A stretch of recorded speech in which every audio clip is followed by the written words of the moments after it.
म अहिले सरकारका मन्त्रीलाई भन्न चाहन्छु यहाँ अगाडि राखेर, तपाईहरू बस्दै गरेको घर 24 घण्टामा खाली गर्नुहोस्। ल सक्नुहुन्छ? सक्नुहुन्छ डेरा सार्न? सत्ता पक्षका मात्र होइन, मन्त्री परिषदका सदस्यसम्म हुकुमवासी भएका प्रत्यक्ष प्रमाणहरू बाहिरिएका छन्। आज त्यहाँमाथि डोजर किन चल्यो?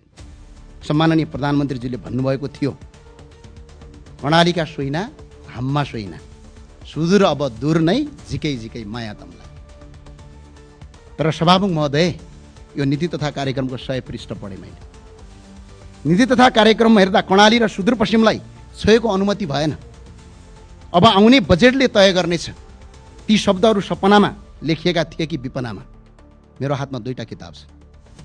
एउटा 2083 सालमा सम्माननीय राष्ट्रपति रामचन्द्र पौडेलले सम्बोधन गर्नुभएको सरकारको नीति तथा कार्यक्रम, यो 83 भने भर्खर हिजो। एउटा चाहिँ 2081 सालमा सम्माननीय राष्ट्रपति रामचन्द्र पौडेलले सम्बोधन गर्नुभएको नीति तथा कार्यक्रम हुबहु एउटै छ।